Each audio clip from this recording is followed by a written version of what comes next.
একমাত্র আল্লাহ ছাড়া এই পৃথিবীতে এবং পরকালে আমাদের আপন বলে কেউ নাই। বাকি সবাই সবার স্বার্থের জন্য আছে। মানুষ মানুষের অবস্থানকেই মূল্যায়ন করে। আমরা মারা গেলে পরে 40 দিন তারা আমাদেরকে মনে রাখবে কিনা সন্দেহ আছে। বিশ্বাস করছেন না? এই যে আমাদের অনেক আত্মীয় স্বজন মারা গেছে না, বছরে একটা বারো কি কবরস্থানে কেউ গিয়েছে? হয়তো যায়, মৃত্যুবার্ষিকী ওই দিন যায়, তাই না? দেখেন আমরা কিন্তু আস্তে আস্তে ভুলে গিয়েছি তাদের, আমরা ব্যস্ত হয়ে গেছি। ঠিক একইভাবে তারাও আমাদেরকে ভুলে যাবে। এই জন্যে আমি বারবার আপনাদেরকে মনে করে একটা কথা, আমার জীবন থেকে উপলব্ধি করি একটা কথা, যে একমাত্র আল্লাহ ছাড়া এই পৃথিবীতে এবং পরকালে আমাদের আপন বলে কেউ নাই। বাকি সবাই সবার স্বার্থের জন্য আছে। মানুষ মানুষের অবস্থানকেই মূল্যায়ন করে। মানুষ মানুষের অবস্থানকেই মূল্যায়ন করে। আল্লাহ রাব্বুল আলামিন আপনার ভিতরটাকে ভালোবাসেন। দেখেন আপনি যখন নামাজ পড়েন নাই, আল্লাহ পাক কিন্তু আপনাকে ধ্বংস করে দেন নাই। আল্লাহ পরম করুণাময় আপনাকে হেদায়েত দিয়ে নামাজি বানিয়ে দিয়েছেন। জীবনে অনেক পাপ করেছেন, ইনস্ট্যান্ট আল্লাহ পাক শাস্তি দিতে পারতেন, আল্লাহ পাক দেন নাই। আল্লাহ আপনাকে ভালোবাসেন, আল্লাহ আমাকে ভালোবাসেন। আল্লাহ পাকের এই ভালোবাসার ঋণটা শোধ করার জন্য হলেও নামাজি হয়ে যান, আল্লাহর পথে ফিরে আসেন, দিনের জন্য কিছু করেন, দিনের ফিকির করেন, পড়াশোনা করেন। প্রিয় ভাইরা, আল্লাহ পাক তৌফিক দান করুন। দেখুন, এই রিবা থেকে দূরে থাকার জন্য একটা হাদিস যথেষ্ট। এই 4 শ্রেণীর মানুষকে আল্লাহ রাসূল সাল্লাল্লাহু আলাইহি ওয়াসাল্লাম লাআনত করেছেন, অভিশাপ দিয়েছেন। ইনশাআল্লাহ আজকের লেকচার যাদের কানে যাবে, আমরা যদি না খেয়েও মরে যাই, আল্লাহ পাক না খেয়ে মারবেন না ইনশাআল্লাহ। রিজিক আছে, খাবো ইনশাআল্লাহ। কিন্তু হয়তো বা অভাব হবে, টাকা পয়সা একটু কম হতে পারে, অন্যের 10 তলা ফ্ল্যাট হবে, আমার হবে না, ঠিক আছে? অন্যের এত বিঘা বিঘা জমি আমার হয়তো হবে না। কিন্তু ইনশাআল্লাহ তাআলা এই যে দুনিয়ার মুসাফিরের জীবনটা, এটা মুসাফিরের জীবন না? মুসাফিরের জীবনটা কেটেই যাবে ইনশাআল্লাহ। কাটবে না? যে কোনোভাবে কেটে তো যাবেই ইনশাআল্লাহ। এই যে পরকালের জীবনটা একটা চেতনার শক্তি, জানেন? দুনিয়াতে যত বাধা বিপত্তি আসুক, গাল মন্দ খান, গীবত তহমত খান, কষ্ট হোক, নির্যাতন হোক, একটা বিষয় মনের মধ্যে শান্তি দেয়। কি শান্তি? যে এই দুনিয়ার জীবনটা তো আর চিরস্থায়ী নয়, এটা তো আর সারা জীবন থাকবে না। ইনশাআল্লাহ এই অবস্থা আস্তে আস্তে পরিবর্তন হয়ে যাবে। ফাইন্না মাআল উসরি ইউসরা, পরকালে ইনশাআল্লাহ পাবো। দুনিয়াতে না পেলে কি হয়েছে, পরকালে পাবো ইনশাআল্লাহ। যুবক ভাই, এসব জেনা ছেড়ে দেন, আল্লাহ রাব্বুল আলামিন আপনার জন্য হুর রেখেছেন জান্নাত, ইনশাআল্লাহ পাবেন ইনশাআল্লাহ। এটা ছেড়ে দেন, সুদ ছেড়ে দেন, আল্লাহ পাক আপনার জন্য হাউজে কাউসার রাখছে ইনশাআল্লাহ, ঠিক আছে? অন্যায় পাপ ছেড়ে দেন, আল্লাহ রাব্বুল আলামিন আপনার জন্য জান্নাত রেডি করে রাখছে ইনশাআল্লাহ। এই দুনিয়ার জীবনটা ধোঁকা, একটা ছোট্ট জীবন, পুরা ধোঁকা, কিচ্ছু নাই এর মধ্যে। আমার কথা শোনেন, এই দুনিয়ার জীবনে কিছুই নাই।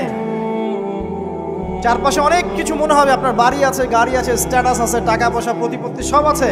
আদতে আপনি একা, আদতে আপনাকে একাই কবরে যাওয়া লাগবে, একাই আল্লাহর সাথে হিসেব নিকাশ দিতে হবে। কেউ নাই সাথে, আমাদের সাথে কেউ নাই। কিন্তু আপনি মনে করছেন যে সেলিব্রিটিজম, বড় আমি পলিটিক্যাল নেতা হয়েছি, আমাকে সবাই চেনে, আমি ইকোনমিক সেক্টরে লিড দেই, রাষ্ট্রকে লিড দেই, আমি ধর্মতাত্ত্বিক ক্ষেত্রে লিড দেই, আমাকে দেখলে মানুষ বাহবা দেয়, ইত্যাদি ইত্যাদি। দিন শেষে আমি একা, আপনিও একাই, আমাকেও একাই যেতে হবে, আপনাকেও একাই যেতে হবে। এগুলো সব চারপাশের খালি অন্ধ মোহ, আর কিছু না। এই মোহের মধ্যে ঢুকে পড়বেন না, আল্লাহ পাক তৌফিক ইনায়েত করুন। নবী সাল্লাল্লাহু আলাইহি ওয়াসাল্লাম বারবার বলতেন, আল্লাহুম্মা ইন্নী আউযু বিকা মিন ফিতনাতিদ দুনিয়া, বলতেন না? হে আল্লাহ, আমি এই দুনিয়ার ফিতনা থেকে তোমার কাছে আশ্রয় প্রার্থনা করছি। ওয়া ইন্নী আউযু বিকা মিন ফিতনাতিন নিসা, আমি মহিলাদের ফিতনা থেকেও আশ্রয় প্রার্থনা করছি। আরো দোয়া করতেন, আল্লাহুম্মা ইন্নী আউযু বিকা মিন আযাবিল কবর, হে আল্লাহ, আমি কবরের আযাব থেকে আশ্রয় প্রার্থনা করছি।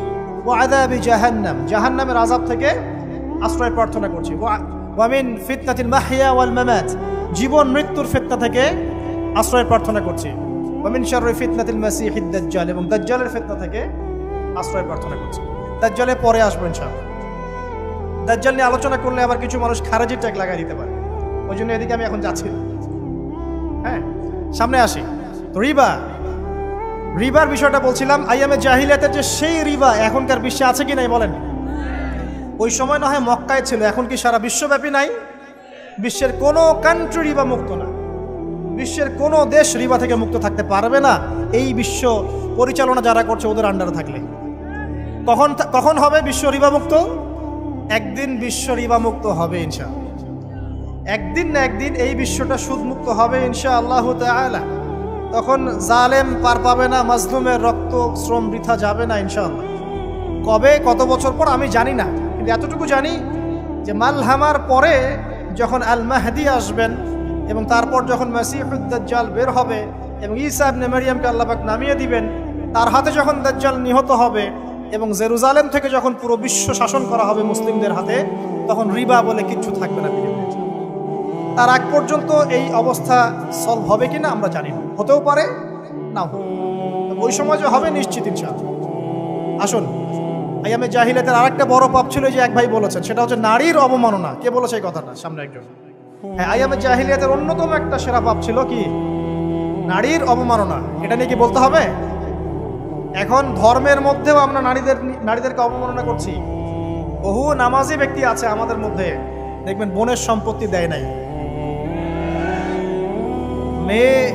মেয়েকে শিক্ষিত করতে চাচ্ছেন না। কেন চাচ্ছেন না? ওর কি অধিকার নাই শিক্ষার? আপনি কি জানেন যে আয়েশা রাদিয়াল্লাহু আনহার কাছে বহু সাহাবী হাদিসের তালিম নিয়েছেন, বহু হাদিস শিখিয়েছেন কে? মা আয়েশা রাদিয়াল্লাহু আনহা। তিনি যদি শিক্ষিত না হতেন শেখাতে পারতেন? তো মেয়েদের শিক্ষার দরকার আছে না? হ্যাঁ, কি বিষয় দরকার? তাদের উপযুক্ত পরিবেশ নিশ্চিত করতে হবে, নিরাপত্তা, পর্দা এগুলো নিশ্চিত করতে হবে। তারপরে মেয়েদেরকে আপনি অবশ্যই শিক্ষিত করুন। ঘরের কোণায় বসে রাখতে কে বলেছে?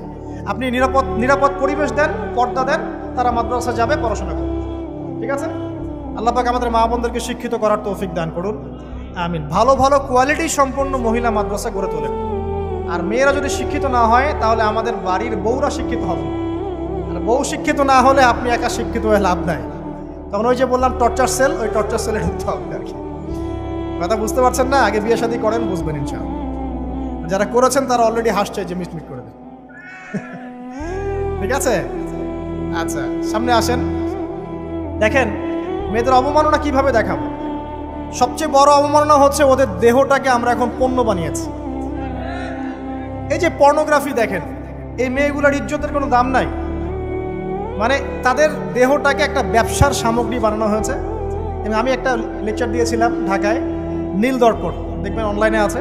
ওখানে আমি স্ট্যাটিস্টিক দেখিয়েছি যে সারা বিশ্বে এই যে আমেরিকায় শুধুমাত্র $12 বিলিয়ন ব্যবসা করে পর্ন দিয়ে। এটা একটা ব্যবসা, একটা ইন্ডাস্ট্রি। যেমন ফিল্ম ইন্ডাস্ট্রি আছে, তারপরে গানের ইন্ডাস্ট্রি আছে না, এরকম একটা ইন্ডাস্ট্রি হচ্ছে এই পর্ন ইন্ডাস্ট্রি। এখানে সবাই অ্যাক্টর, এটা হচ্ছে অভিনেতা, অভিনেত্রী। এখানে যা দেখানো হয় এগুলো কিন্তু রিয়েল না, বাস্তব না, সব ফেক। বুঝতে পারছেন না কথা?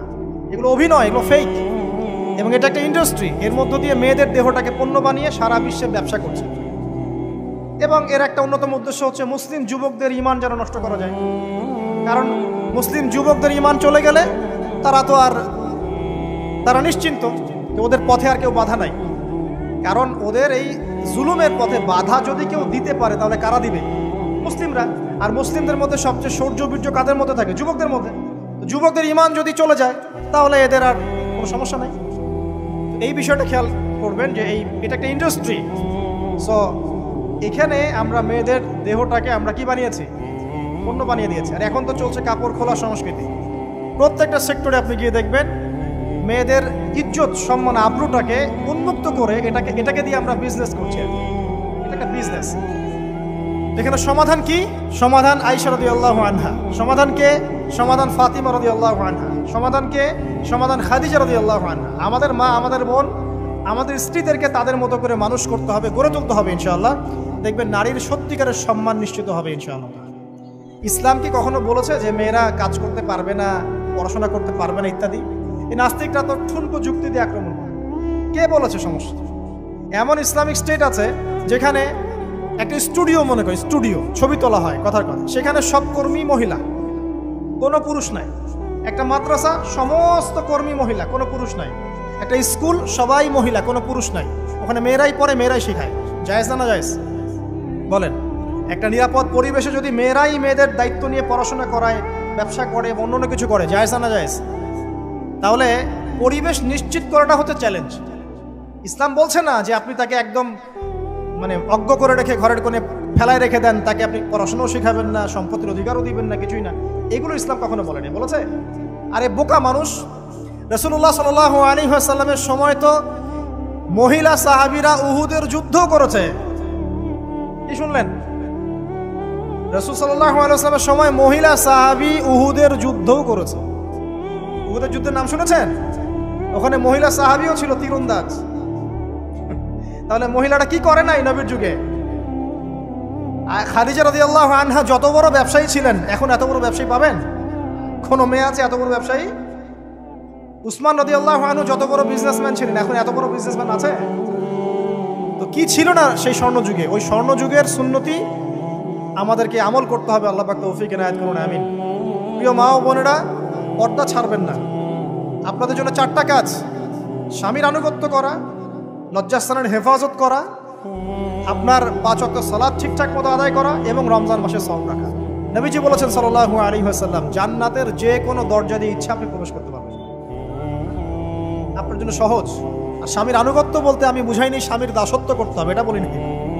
এখনকার কিছু ফ্যামিলিস্ট মেয়ে আছে, ওরা আনুগত্য শব্দ মনে হয় যে দাসত্ব বলে। আনুগত্য দাসত্ব এক জিনিস না। আনুগত্য কি? স্বামী কোরআন সুন্নাহর অনুকূলে কোনো কথা বলেছে, আপনি মানবেন। স্বামী বলছে পর্দা করো, তোমাকে ভালোবেসে বলছি তুমি পর্দা করো, তুমি আমার অনেক প্রিয় একজন মানুষ, তুমি বেপর্দায় বাইরে যাবা, লোকজন দেখবে, কেমন হয়? ঠিক আছে, তোমাকে তো আমি বিয়ে করেছি, তুমি আমার মানুষ, তোমাকে দেখবে কেন? ঠিক আছে, তো এখন স্বামী ভালো কথা বলেছে, আপনি শুনলেন, এটা আনুগত্য।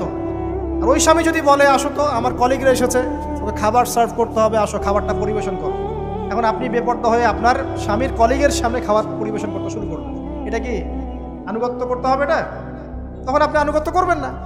সিম্পল, কোরআন সুন্নাহর অনুগত কাজে আপনি স্বামীর আনুগত্য করবেন, বিপরীতে গেলে আপনি করবেন না।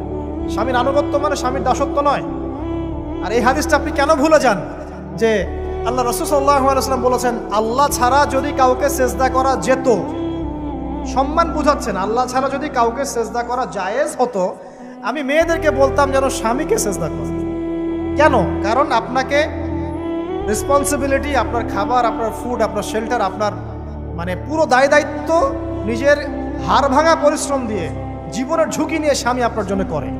সে আপনার সম্মান পাওয়ার যোগ্য তো? সে কি আপনার সম্মান পাওয়ার যোগ্য নয়? আপনি যদি সম্মানের হক আদায় না করতে পারেন তাহলে আপনি অকৃতজ্ঞ। আর অকৃতজ্ঞ মেয়ে কখনো জান্নাতে যাবে? একটা হাদিসে আছে, বেশিরভাগ মেয়ে জাহান্নামের যাওয়ার অন্যতম কারণ হচ্ছে তারা স্বামীর সাথে কুফরি করে। কি করে? মানে সারা জীবন স্বামী ভালোবেসে যায়, ভরণ পোষণ দিয়ে যায়, সব চাহিদা পূরণ করে যায়, একদিন দেখবেন কথা কাটাকাটি হয়েছে, ওই দিন বলে বসবে যে তোমার কাছে আমি কিচ্ছু পাই না। এই যে কুফরি, এই কারণে তারা জাহান্নামে যেতে পারে বেশি। আল্লাহ হেফাজত করুন। আরেকটা কারণ হচ্ছে যে বেপর্দা। আপনাকে 4টা মূলনীতি ফলো করতে হবে। 1, এমন কোনো পোশাক পরবেন না যে পোশাকটা আটো সাটো, যেটা পরলে আপনার গায়ের কাঠামো বোঝা যায়। এটা বোরখা হলেও পরা যাবে না। আমি কি বুঝাতে পারছি? ডিজিটাল বোরখা দেখেন নাই? দেখছেন? মাশাআল্লাহ। আর কারা কারা দেখছেন? এদিকে চোখ বেশি যায় না? আচ্ছা, এমনি দেখা যায়, চোখ দিতে হয় না, এমনি দেখা যায়। ডিজিটাল বোরখা চলবে না, ডিজিটাল বোরখা চলবে না। আমার মত, এটা আমি মত দিচ্ছি, আমি আল্লাহর রাস্তায় সময় দিয়েছি অনেক দিন, এবং এখানে যে পর্দাটা শেখানো হয় এরকম পর্দা আমি অন্য কোথাও দেখিনি। এত চমৎকার পর্দা শেখানো হয়। কারা কারা সময় লাগিয়েছেন? 3 দিন 7 দিন সময় দিয়েছেন কারা কারা? বেশিরভাগই দেন নাই, সমস্যা নাই, দিতে হবে। আমি বাধ্যতামূলক বলিনি আপনাকে, বলেছি এখানে পর্দা শেখানো হয়, চমৎকার পর্দা শেখানো হয়, যে এখানে চোখটা পর্যন্ত তাদের ঢেকে রাখার তালিম দেওয়া হয়। যাই হোক, যেখানেই শেখেন অ্যাটলিস্ট পর্দাটা শিখলেই হলো। এমন পোশাক হবে না যেই পোশাকটা আটো সাটো, যেটা পরে আপনার গায়ের কাঠামো বোঝা যায়। 2 নম্বরে এমন পোশাক পরা যাবে না যেই পোশাকটা পরলে বাহির থেকে ভিতরের অঙ্গ দেখা যায়। দেখেছেন? দেখেন নাই? দেখছেন হুজুর? আচ্ছা, আপনারা তো সব দেখেন দেখি। তারপরে 3 নাম্বার, এমন পোশাক পরা যাবে না যেটা অমুসলিমদের সাথে সাদৃশ্য আছে। কথা বুঝতে পারছেন? অমুসলিমদের ধর্মীয় বিষয়ের সাথে সাদৃশ্য আছে এমন পোশাক মুসলিম মেয়েদের পরা যাবে না। এর মানে এই নয় যে অন্য ধর্মকে আপনি আক্রমণ করবেন, এটাও নয়। যে যার ধর্ম তাদের স্বাধীনতা মতো পালন করবে। মুসলিমরা বাধা দিবে? দিবে না। মুসলিমরা দাওয়াত দিতে পারে। কি করতে পারে? দাওয়াত দিতে পারে যে ভাই, যে লা ইলাহা ইল্লাল্লাহর কনসেপ্ট আপনাকে বুঝাচ্ছি, আল্লাহ ছাড়া কোনো মাবুদ নাই, মুহাম্মদ সাল্লাল্লাহু আলাইহি ওয়াসাল্লাম সর্বশেষ রাসূল, এই কোরআন পড়ুন, হাদিস পড়ুন, দেখুন এটাই হচ্ছে মানবতার মুক্তির সনদ। এরপর যদি সে ইসলাম কবুল করে আলহামদুলিল্লাহ, যদি না করে এর হিসাব কে দিবে? সে নিজে দিবে। এর হিসাব কি আমাকে দেওয়া লাগবে? দেওয়া লাগবে না। তো অমুসলিমদের সাথে সাদৃশ্য আছে এমন পোশাক চলবে না। আর 4 হচ্ছে পুরুষরা মেয়েদের পোশাক পরতে পারবে না, মেয়েরা পুরুষদের পোশাক পরতে পারবে না। জি, আপনাদেরকেই বলছি, আপনারা জিন্স পরতে পারবেন না, মেয়েদেরকে বলছি, এবং টি শার্ট পরতে পারবেন না। আপনারা ওই যে যা ইচ্ছা তাই ড্রেস পরে বলবেন যে 1000 বছরের সভ্যতা সংস্কৃতি, এসব বাজে কথা চলবে না এখানে। এটা 1000 বছরে কোনোদিনও আমাদের দাদা নানিরা এগুলা কখনো পরে নাই। পড়ছে? আপনার দাদি কখনো ওইরকম পরছিল শাড়ি? তো যে বললো 1000 বছর থেকে পরে আসতেছে নাকি? সুবহানাল্লাহ। তো এখানে বিষয়টা হচ্ছে পুরুষ মেয়ের পোশাক পরতে পারবে না, মেয়ে পুরুষের পোশাক পরতে পারবে না। আমি খুব সংক্ষিপ্ত করে আপনাকে কোরআন সুন্নাহ থেকে 4টা মূলনীতি বলে দিলাম। এই 4টা মূলনীতি কোরআনেও আছে, হাদিসেও আছে। আসেন, এই যে নারীর অবমাননা, এই বিষয়টা আইয়ামে জাহিলিয়াতে যেমন ছিল, এখন দেখবেন আরো বড় পরিসরে এসেছে। আসে নাই? এই যে ফ্যাশন শো, দেহের প্রদর্শনী, বিভিন্ন ফিল্মস দেখবেন, ফিল্ম ইন্ডাস্ট্রিজে দেখবেন, মিউজিকে দেখবেন, পর্নে দেখবেন, মেয়েদের দেহটাকে নিয়ে ব্যবসা করা হচ্ছে। আগে তো না হয় কন্যা সন্তান হলে জীবন্ত পুঁতে ফেলতো নাকি? এখন যদি গর্ভের বাচ্চা মেয়ে জানে, অনেকে আগেই মেরে ফেলে। বুঝেন নাই মনে হয়? অনেকে যদি জানে যে গর্ভে মেয়ে সন্তান আছে, আগেই মেরে ফেলে। এমন অনেক দেশ আছে, আমি নাম বলছি না দেশের সঙ্গত কারণে, যে সেই দেশে এরকম মেয়ে সন্তানকে এই যে খালাস করে ফেলার, নষ্ট করে ফেলার, ভ্রূণ নষ্ট করার আলাদা ক্লিনিক আছে, আলাদা হসপিটাল আছে। বলে নাউজুবিল্লাহ। তো আসলে ওই 1450 বছর আগের মানুষটা বেশি বর্বর ছিল না, আমরা বেশি বর্বর? এই অধিকারের কথা বলে বলে আমরা মেয়েদের দেহটাকে নিয়ে এখন মস্করা করছি, তামাশা করছি। সবচেয়ে সেরা অধিকার কোথায় পাবে?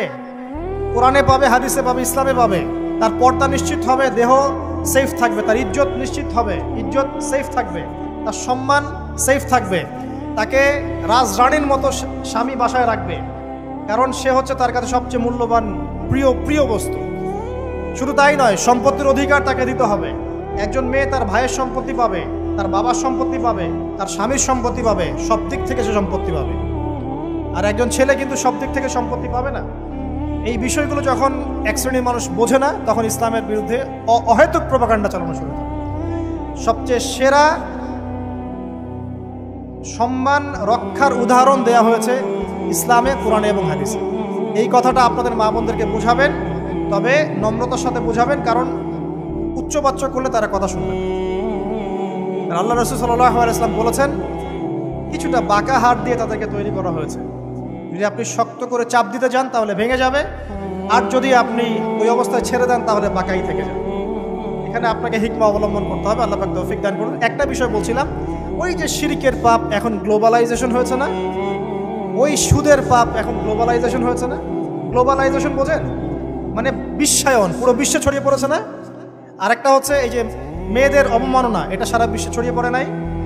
আচ্ছা, আর দুটা বলবো, এরপর বলে আমি শেষের দিকে যাচ্ছি। আচ্ছা, একটা হচ্ছে মাদক। আইয়ামে জাহিলিয়াতের অন্যতম সেরা পাপ ছিল কি? মাদক। ওই যে বলছেন জাহিলি যুগ, কেন বলছেন জাহিলি যুগ? বিকজ ওইখানে মাদক খেত মানুষ বেশি। এখন বলেন, ওখানে না হয় মক্কায় মাদক খেত মানুষ, এখন সারা বিশ্বে মাদক ছড়িয়ে পড়ে নাই? বেশি না কম? এখন এই যে নতুন নতুন মাদক আসছে, ইয়াবা, আরো নাকি কি কি আসছে নতুন নতুন, আমরা নামও জানি না। এই যে গাজার নাম জানি, ফেন্সিডিলের নাম জানি, আর কি কি আছে? হিরোইন বলেন, আর দু একটা, আফিম, আর কি আছে? হ্যাঁ, রেন্ডি। সুবহানাল্লাহ, এই নামও কখনো শুনি নাই আমি। আচ্ছা শোনেন, বিষয়টা হচ্ছে, দেখুন এই বিষয়টা কি হালাল না হারাম? আচ্ছা, এটাকে যদি আমরা হালাল করে নেই তাহলে কি হবে? কুফরি হবে না শিরক হবে? শিরক কুফর দুটোই হচ্ছে। কিন্তু এখন মক্কার কিছু মানুষ মাদক খেয়েছে বুঝলাম, আল্লাহ রাব্বুল আলামিন ধাপে ধাপে এখান থেকে বের করেছেন। প্রথমে বলেছেন মদ খেয়ে নামাজের ধার কাছে যেও না। হ্যাঁ, তারপরে বলেছেন এই যে মাদকে কিছুটা উপকার আছে কিন্তু বেশি ক্ষতি। তারপর বলেছেন খেয়ে নামাজের কাছে যেও না। তারপর ধাপে ধাপে শেষের দিকে এসে আল্লাহ পাক বলেছেন যে এটাকে ছেড়ে দাও। সূরা মাইদায় পড়ে দেখেন, এটা শয়তানের কাজ।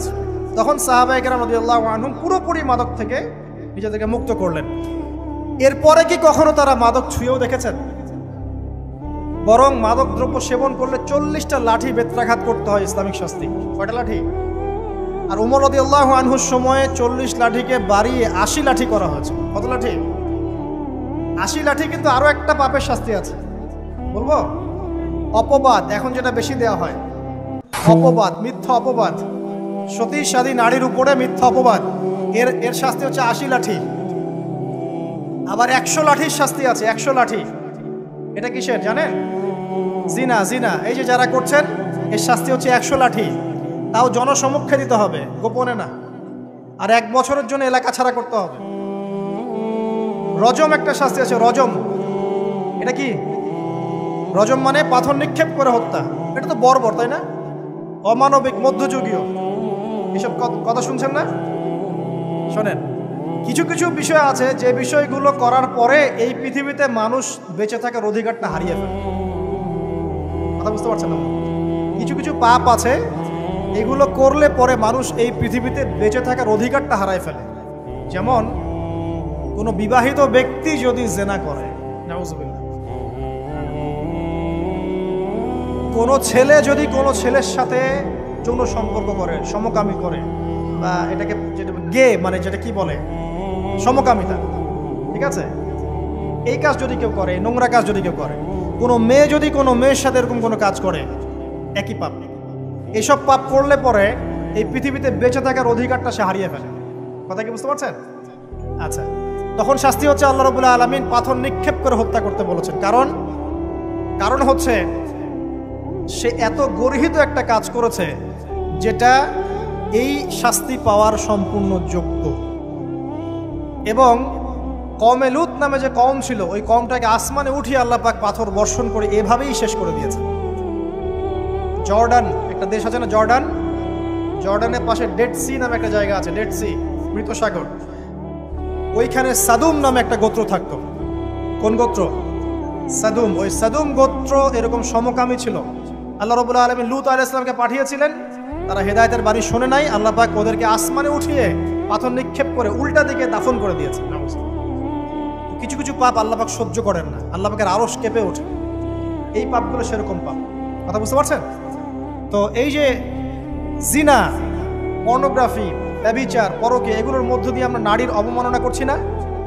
এবং ধর্মের মাধ্যমেও মাঝে মাঝে করছি, যখন আমরা ধর্মের নামে মেয়েদের অধিকার দিচ্ছি না। অনেকেই সম্পত্তির অধিকার দিচ্ছেন না, অনেকে শিক্ষিত করছেন না, অনেকেই আরো যৌতুক নিচ্ছেন না। যৌতুক নিচ্ছেন না অনেকেই। যে বিয়ের সময় যৌতুক নেয়, এটা তো মেয়ের উপর, মেয়ের পিতার উপর টর্চার করা, সম্পূর্ণ হারাম, সম্পূর্ণ হারাম। তারপরে দেখবেন, রিপোর্টগুলো পড়ে দেখবেন যে এই বছর 2022, এই 22-এই গভর্নমেন্ট রিপোর্ট অনুযায়ী নিবন্ধিত প্রায় 1339টা ধর্ষণের মামলা হয়েছে। তো এটা এখন অ্যাভেলেবল, যে কোনো সব জায়গায় ধর্ষণ হচ্ছে, এখন অ্যাভেলেবল। মানুষ এটাকে স্বাভাবিক মনে করছে, এখন নর্মাল ধর্ষণ হতেই পারে, মানুষ এখন এমন মনে করছে। প্রত্যেক দিন পেপার খুলবেন, দেখবেন রেপের খবর, প্রত্যেক দিন খবর শুনবেন ধর্ষণের খবর। আর সব খবর তো আসে না, আসে হয়তো 10%, 20%, 30%, বেশিরভাগই আসে না।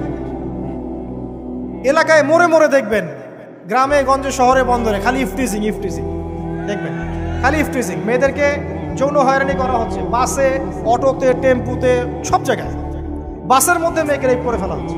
একটা বাচ্চা মেয়ে যে বোঝেও না যে সেক্সুয়াল বিষয়গুলো কি জিনিস, ওকেও রেপ করা হচ্ছে। এই যে মহামারী, আপনি তো বুঝতে পারছেন না যে আমরা কোন সমাজে আছি। এই সমাজে আপনার মেয়ে তো সেফ না, আমার মেয়ে তো সেফ না। আমার মেয়ে, আপনার মেয়ের ভবিষ্যৎ কি হবে, এর ভবিষ্যতের নিশ্চয়তা কে দিবে? আপনার মেয়ের ইজ্জতের ভবিষ্যতের নিশ্চয়তা কে দিবে? এই নিশ্চয়তা দেওয়ার মতো মানুষ কোথায়, নেতা কোথায়? কারো ঘরের স্ত্রী, কারো ঘরের বোন, কারো ঘরের মেয়ে এখন সেফ না। যে কোনো জায়গায়, যে কোনো বাসে, ট্রাকে, ট্রেনে, অটোতে, সব জায়গায় হতে পারে। আর এগুলোকে আমরা প্রমোট করছি, এখন নগ্নতাকে প্রমোট করছি, পর্নকে প্রমোট করছি। এই নগ্নতা, পর্ন, এসব দিয়ে মানুষের মাথাটাকে পুরো জানোয়ার বানিয়ে ফেলা হয়েছে। পর্ন দেখাতে দেখাতে ছেলেদের মাথাটাকে জানোয়ার, পশু বানিয়ে ফেলা হয়েছে। এরা এখন বোঝে না যে মেয়ে কি জিনিস, মা কি জিনিস, বোন কি জিনিস, তাও বোঝে না।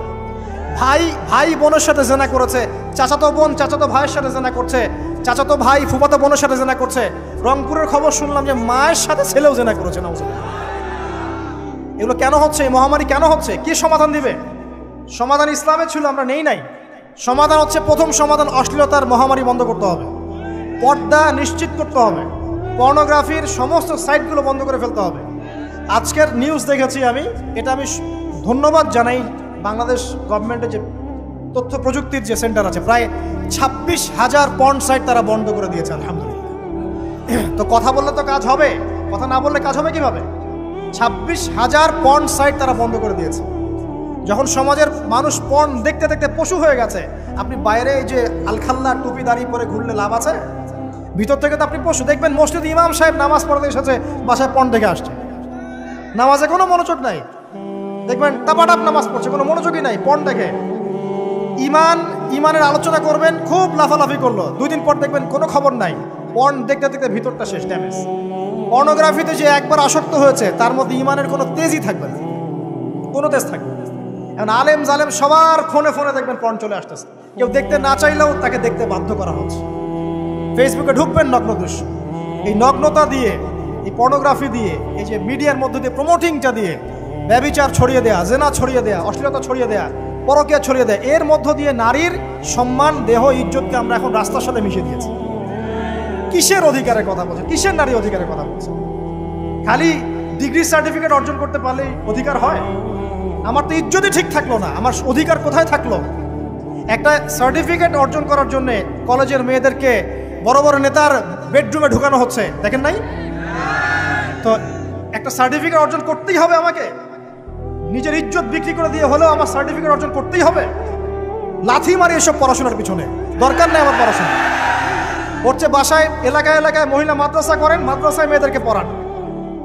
আমি খুব দুঃখের সাথে বলছি, অনেক মাদ্রাসাতেও এরকম ঘটনা কিন্তু ঘটেছে না? এখানে একটা কথা আমরা পরিষ্কার করতে চাই, সেটা হলো যে পাপী, রেপি, ধর্ষণী, সে আলেম করুক আর জালেম করুক, ইমাম করুক আর জালেম করুক, ফাসেক করুক, সবাইকে সমান শাস্তি নিশ্চিত করতে হবে। আর শাস্তি হবে দৃষ্টান্তমূলক, যেন আরো 10 জন দেখে শিক্ষা নেয়। ওই যে ইসলামে আছে না হাত কেটে ফেলা, কি কারণে বলেন তো? কারণ সবাই যখন দেখবে এই যে খুঁটির সাথে বেঁধে একটা চোরের হাত কেটে ফেলা হয়েছে, এলাকার সব মানুষ দেখেছে, চুরি বাড়বে না কমবে? নিশ্চিত চুরি কমে যাবে ইনশাআল্লাহ। তো এই যে নারীর অবমাননার ওই যুগের চেয়ে এই যুগে বেশি না কম? আপনি ভালো করে আল্লাহর নূর দিয়ে দেখেন। আমি প্রথমে বলেছি, শুধু বাইরের চোখ দিয়ে দেখলে সব বুঝতে পারবেন না। আল্লাহ পাকে নূর দিয়ে দেখেন, কোরআন সুন্নাহর গভীর জ্ঞান দিয়ে দেখেন, দেখবেন ওই জাহিলিয়াতের চেয়ে 1000 গুণ বেশি জাহিলিয়াত এখনকার বিশ্বে চলছে। আল্লাহ পাক আমাদের মা বোনদের ইজ্জত হেফাজত করুন, তাদের সম্মান হেফাজত করুন। আমরা দোয়া করি আল্লাহ পাক তাদেরকে উচ্চশিক্ষায় শিক্ষিত করুন, নিরাপত্তা নিশ্চিত করুন। কেউ যদি ওদের দিকে খারাপ চোখ তুলে তাকায়, আল্লাহ পাক সেই চোখকে যেন ধ্বংস করে দেন। আল্লাহ পাক তাদের ইজ্জতের প্রতি যদি কেউ খারাপভাবে হাত বাড়ায়, তাদের শাস্তি যেন নিশ্চিত করার তৌফিক আল্লাহ পাক আমাদেরকে দান করেন। আল্লাহ পাক আমাদের মা বোনদেরকে মহামূল্যবান মনে করে আমাদেরকে হেফাজত করার তৌফিক দান করুন, আমিন। আর তাদেরকে যারা নগ্ন করতে চায়, আল্লাহ পাক এদেরকে ধ্বংস করে ছেড়ে দিন, আমিন। আল্লাহ পাক বলেছেন, যারা চায় মুমিন মুসলিমদের সমাজে অশ্লীলতা ছড়িয়ে পড়ুক, দুনিয়া এবং আখিরাত উভয় জাহানে আল্লাহ পাক এদেরকে ধ্বংস করুন। আরেকটা বলে শেষ করি, সেটা হলো, কয়টা বলেছি ভাই জাহিলিয়াত? ইমাম মুহাম্মদ বিন আব্দুল ওয়াহাব রাহিমাহুল্লাহ, তার একটা বইয়ের মধ্যে 1000টা জাহিলিয়াত আছে। আমি 5টা বাছাই করেছি। কয়টা? 5টা। কয়টা বলেছি? 4টা। এক হচ্ছে কি বলেছিলাম? শিরক, আছে না নাই? রিবা এখন আছে না নাই? 3 নাম্বার কি ছিল? মাদক। আর 4 নাম্বার নারীর অবমাননা। মাদক তো বুঝলেন, এটা তো আমার চেয়ে আপনারা ভালো বুঝেন, মাদক সব জায়গায় আছে। একটা কথা বলি, দেখুন মাদক নিয়ে একটা কথা বলি, শুনুন। আপনাদের কি কখনো গায়ে কখনো ফোড়া হয়েছে? কার কার গায়ে ফোড়া হয়েছে বলি, হাত তুলুন। আচ্ছা, কেমন ব্যথা? ফোড়া ফেটে গেলে কি বের হয়? রক্ত আর পুঁজ বের হয়, তাই তো? তো নবী সাল্লাল্লাহু আলাইহি ওয়াসাল্লামকে সাহাবীরা পরে জিজ্ঞাসা করলেন, ইয়া রাসূলুল্লাহ, কোন পাপের কারণে তাদেরকে এই শাস্তি দেওয়া হচ্ছে? নবী করিম সাল্লাল্লাহু আলাইহি ওয়াসাল্লাম বললেন, তাদেরকে এই শাস্তি দেওয়া হচ্ছে একটা পাপের কারণে, সেটা হলো মাদক দ্রব্য সেবন করা। আর ওই পানীয়টার নামও নবীজি বলে গেলেন, তার নাম হচ্ছে তিনাতুল খাবাল। কি নাম? তিনাতুল খাবাল। এই তিনাতুল খাবাল মানে জাহান্নামীদের রক্ত এবং পুঁজ। এটা খেতে দেয়া হচ্ছে মাদকদ্রব্য সেবনকারীদের জন্য। আল্লাহ রাসূল সাল্লাল্লাহু আলাইহি ওয়াসাল্লাম বলেছেন, কোনো ব্যক্তি যদি মাদক সেবন করে তার 40 দিনের নামাজ কবুল হবে না। সে যদি আবার তওবা করে ফিরে আসে, আল্লাহ পাক মাফ করে দিবেন ইনশাআল্লাহ। যদি আবারও মাদক খায়, আবার 40 দিনের নামাজ কবুল হবে না। তারপর যদি আবার তওবা করে, আবার আল্লাহ মাফ করে দিবেন ইনশাআল্লাহ।